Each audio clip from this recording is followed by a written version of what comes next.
أهلا بيكم في حلقة جديدة يا شباب. النهاردة عندنا حلقة عن extensions من الاكستنشنز بتاعت جوجل كروم، وهي عبارة عن واحدة بتسيف لك أي صورة أو أي لينك أنت محتاجه، أي محتوى يعني جوه اللينك ده في اللي هو الويب بيج في جوجل درايف بتاعك بكليك واحدة بس، وهي اسمها سيف تو جوجل درايف. طبعا اللينك بتاعها هيكون في الديسكريبشن. أول حاجة طبعا أنا عامل لها اوريدي اد تو كروم، فأنت هتيجي تدوس اد تو كروم بس وهتضاف. وفي الاخر هتلاقيها طلعت فوق، هتلاقيها موجوده هنا. طب تعالوا نجربها مع بعض. طبعا هنجرب كالعاده على صورتي. صورتي اللي كتبت برافو فوتو على الصوره. دلوقتي هخش على لينكد ان مثلا بتاعي، فانا مثلا عايز الصوره دي. هدوس كليك يمين وده هدوس سيف ايمج تو جوجل درايف بس بكليك واحده بس، هتلاقيه بيحملها ويقول لك خلاص اتسيف.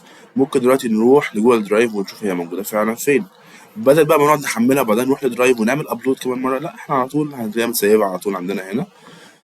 لكن طيب مثلا عايز اجرب الصوره اللي فوق، هعمل كليك يمين وده هعمل سيف تو جوجل درايف. انا مش حابب مثلا المكان يكون ماي درايف، هعمل تشينج.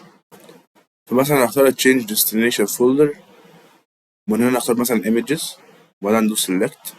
هو ده الفولدر اللي انا عايز سيف فيه، ويقول لي عايز سيف بأنه صيغه، هقول له الصيغه اللي انا عايزها، مثلا لو بي ان جي او اتش تي ام ال او هكذا. فهنيجي دلوقتي كمان مره كليك يمين ونقول له سيف تو جوجل درايف، وهنلاقيها اتسيبت فعلا الايمجز. تعالوا نروح لايمجز بقى ونشوف هي موجوده ولا لا.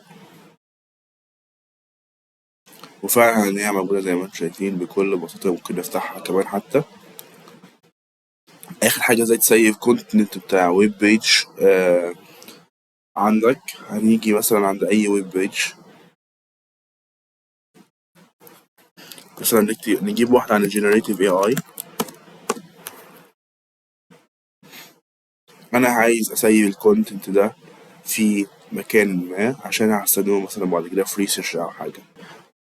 طبعا علشان ده عبارة عن كونتنت الويب بيج، فالأفضل إن احنا نسيفه بطريقة مختلفة. فنيجي هنا نعمل تشينج ونختار إن هو يكون .html أو جوجل دوكيمنت، مش تفرق يعني، بس احنا هناخد .html.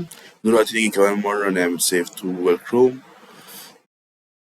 وهنلاقيه اتعمل .html زي ما انتم شايفين. ممكن دلوقتي نروح نبص عليه، نحمله مثلا،